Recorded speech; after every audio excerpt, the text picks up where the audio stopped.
이 세상을 살아가는 동안에 나의 힘을 의지할 수 없으니 기도하고 낙심하지 말 것은 주께서 참 소망이 되심이라. 주의 길을 걸어가는 동안에 세상의 것 의지할 수 없으니 감사하고 낙심하지 말 것은 주께서 참 기쁨이 되심이라. 사랑하는 워무드에게 지금 봐서는 너가 영 제대로 일하는 것 같지 않단 말이야. 원수를 향한 환자의 마음을 흐트르는데 사랑이 쓸모 있다는 거야 자명한 사실이다마는 요즘 환자가 바로 이렇게 흐트러진 마음과 방황하는 정신을 주된 기도 제목으로 삼고 있다는 너의 말을 듣자니 이 좋은 기회를 허비하고 있는 꼴이 훤히 보인다. 이건 너가 아주 대대적으로 실패했다는 뜻이야. 어떤 경우건 환자가 스스로 마음이 흐트러졌다는 생각할 시에는 순전히 자기의 의지의 힘으로 마음을 추스른 후 아무 일도 없었던 양 평상시처럼 기도하도록 부추겨야지. 마음이 흐트러졌다는 걸 당면 문제로 인정하며 그걸 원수 앞에 내놓고 주된 기도 제목이자 노력할 항목으로 삼을 경우 넌 좋은 일을 하기는커녕 긁어부스럼 만든 꼴밖에 되지 않는다. 어떤 일이든 설사 그게 죄라 하더라도 환자가 원수에게 다가가는 총체적인 효과를 낳는다면 결국 우리에겐 불리한 일이 된다 이 말이야. 성산인는 전선을 알려주마. 환자는 지금 사랑에 빠져 있기 때문에 이 땅의 행복에 대해 새로운 생각들을 하고 있을 게다. 따라서 전쟁이나 그 밖의 일들을 놓고 순수하게 들이던 간구에 새삼 절박한 심령이 더해졌을 거란 말이지. 그러니 지금이야말로 그런 종류의 기도에 지적인 난점들을 제시할 때야 거짓 영성은 어떤 경우에든 부추길만 하다. 인간들은 하나님을 찬양하고 그분과 영적 교제를 나누는 것이 진정한 기도라는 겉보기에만 경건한 근거에 속아 넘어가 일용할 양식과 아픈 이웃들을 위해 기도하라는 원수의 분명한 명령을 정면으로 거스를 때가 많단다. 물론 이때 환자에게 숨겨야 할 사실이 하나 있지. 저들이 일용할 양식을 아무리 영적인 의미로 해석해서 구한다 한들 사실은 그 밖에 다른 의미로 구할 때보다 고차원적이랄 것도 없는 노골적인 강구에 불과하다는 사실 말이다. 하지만 환자는 순종이라는 끔찍한 버릇이 들어 있으니만큼 너가 무슨 짓을 해도 그런 노골적인 기도를 그만두지 않을 게다. 설사 그렇다 해도 기도란 부조리한 것으로서 객관적인 결실을 하나도 맺지 못할 수 있다는 의혹을 떨치지 못하고 염려하게 만들 수는 있지. 동전이 앞에 나오면 내가 이기고 D가 나오면 너가 진다는 논리를 잊지 말도록. 만약 기도한 대로 되지 않는다면 강구해봤자 소용없다는 증거가 하나 더 추가되는 셈이다.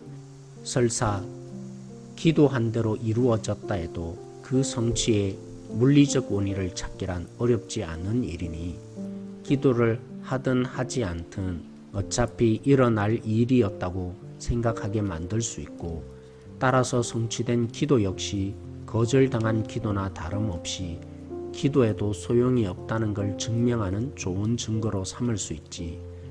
너는 영적 존재니만큼 어떻게 이런 걸 다 혼돈할까 이해가 안 갈 게다. 그러나 인간은 시간을 궁극적인 실제로 믿고 있다는 사실을 명심하거라. 인간은 원수도 자기처럼 어떤 것은 현재 시제로 바라보며 어떤 것은 과거 시제로 바라보고 어떤 것은 미래 시제로 내다본다고 생각한다.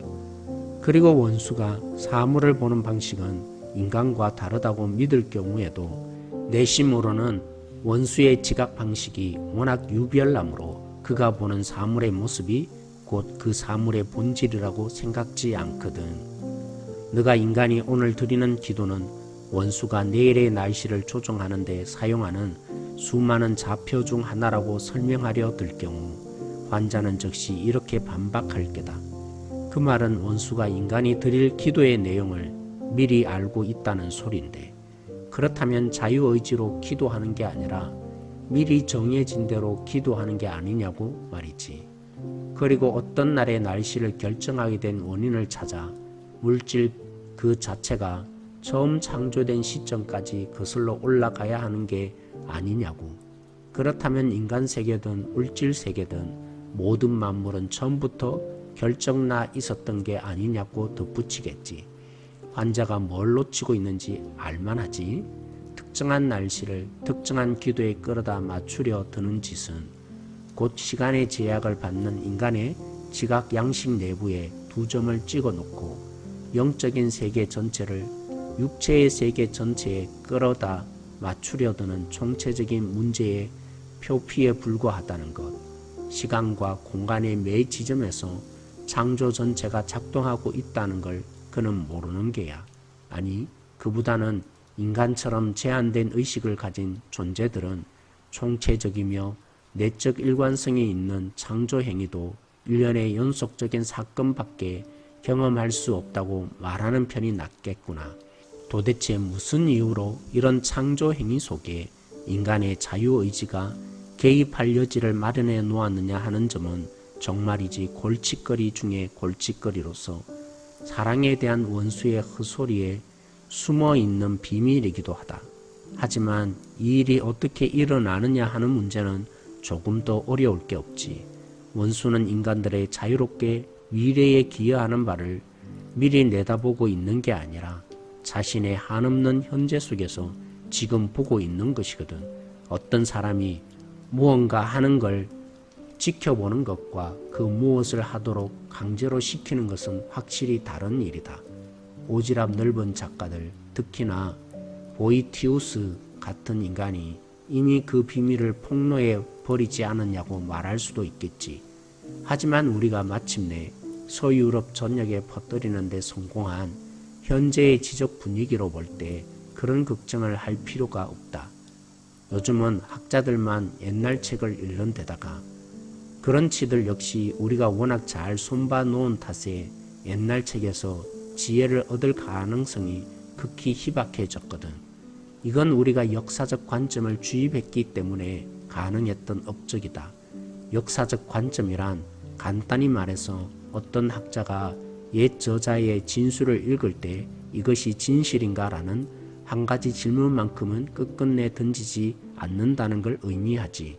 학자들은 그 저자에게 영향을 준 사람은 누구인가, 이 진술을 같은 저자의 책과 비교할 때 얼마나 일관성이 있는가, 이 진술은 저자의 발전 단계나 전반적인 사상사 속에서 어떤 단계에 해당하는가, 후대의 저자들에게는 어떤 영향을 끼쳤는가, 얼마나 잦은 오해를 받아왔는가, 과거 10년간 전반적인 비평의 흐름은 어떠했는가, 이 문제의 현 단계는 무엇인가 하는 따위만 물어댄다고. 옛 저자를 지식을 얻을 수 있는 원천으로 여기는 것은 말도 못하게 단순 소박한 태도로 치부당하게 마련이다. 우리가 인류 전체를 내내 기만할 수 있는 일이니만큼 이런 식으로 각 세대를 단절시키는 것은 몹시 중요한 일이다.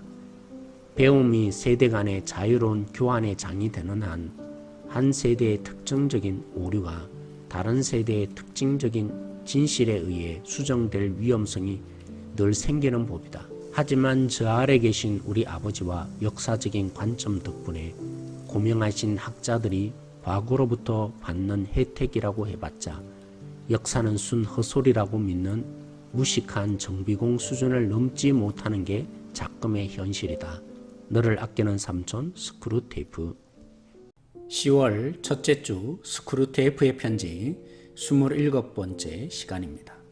기도에 대해서 전반적으로 다루고 있지만 좀 더 깊이 들어가 보면 하나님의 자녀로 현재를 살아가는 부분을 다루고 있다고 보여집니다. 예수님을 믿어 천국에 들어가는 것이 복음이 말하는 궁극적인 목표가 아닙니다.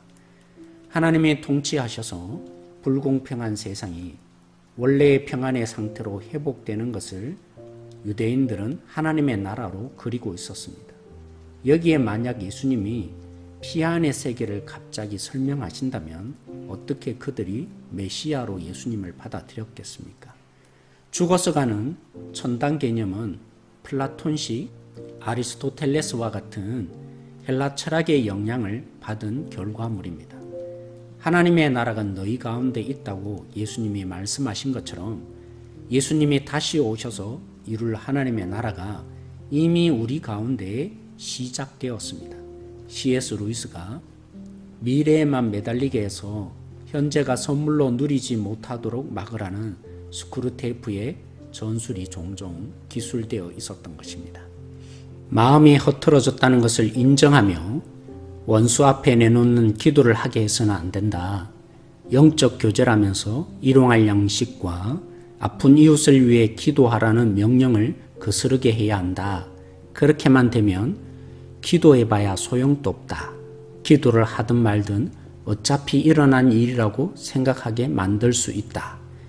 오늘의 기도가 내일의 날씨를 조정하는데 사용하는 수많은 좌표 중에 하나라는 설명에 미리 정해진 대로 기도하는 게 아니냐고 반박한다 라는 표현이 다 이런 뜻을 말합니다.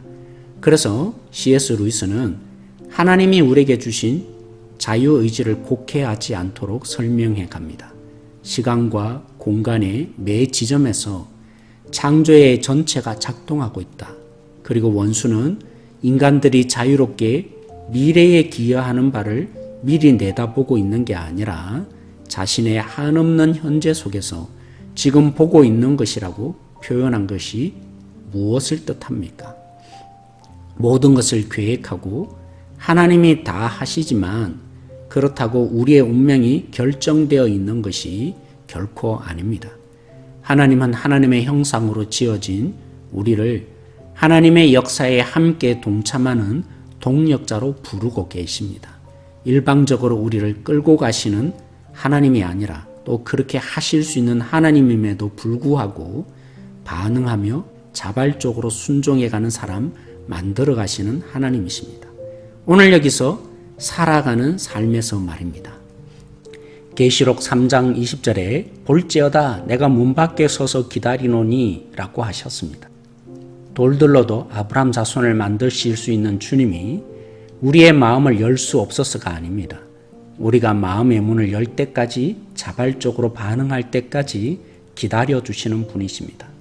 죄로 말미암아 죽은 우리를 예수님이 오셔서 십자가에 못 박히시고 부활하셔서 하나님 우편에 앉아 계십니다. 그래서 예수님은 지금 이 땅을 십자가의 방식으로 다스리고 계십니다. 그런데 놀라운 것은 에베소서 2장 6절에 예수님을 믿는 우리도 함께 하늘에 앉히셨다고 표현합니다. 우리도 예수님과 더불어 십자가의 방식으로 세상을 다스리는 주님의 동력자가 되게 하셨다는 말입니다. 구원은 죽어서 가는 천당 개념이 아닙니다. 물론 우리는 천국에 들어갈 것입니다. 하지만 이 세상을 떠나 피안의 세계에 들어가는 정도가 구원이 아닙니다. 하나님이 우리에게 이루신 구원은 우리가 오늘 여기서 주님의 동력자가 되어 주님을 닮아가며 주님의 방식대로 살아가는 능력이며 삶입니다. 물론 완벽하지 않아서 우리가 눈물을 많이 흘릴 것입니다. 그런 우리의 빛된 삶에 자신의 삶이 비추어지는 것이 싫어서 우리를 핍박하는 세상입니다. 주님이 오시면 이 모든 억울함이 해결되어지고 완벽하게 이루어질 것입니다. 그래서 우리는 마라나타, 주님 어서 오십시오 고백할 수밖에 없게 되는 것입니다. 한 줄 질문입니다. 오늘 여기서 하나님의 통치를 받는 하나님의 나라를 맛보고 계십니까?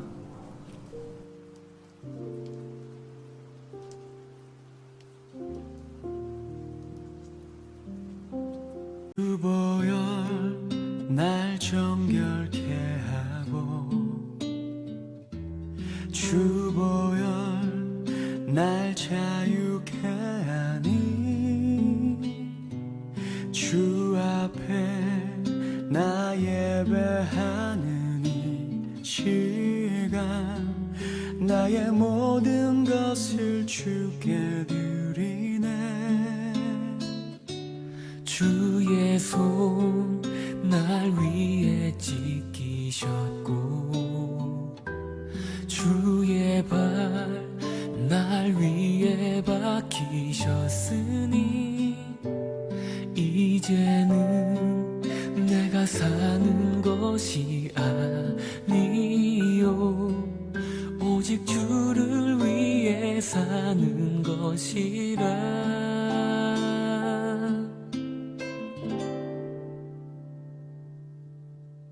주의 손에 나의 손을 포개고 또 주의 발에 나의 발을 포개어 나 주와 함께 죽고 또 주와 함께 살리라 영원토록 주 위에 살리라 주의 손에 나의 손을 포개고 또 주의 발에 나의 발을 포개어 나 주와 함께 죽고 또 주와 함께 살리라 영원토록 주 위에 살리라 주 위에 살리라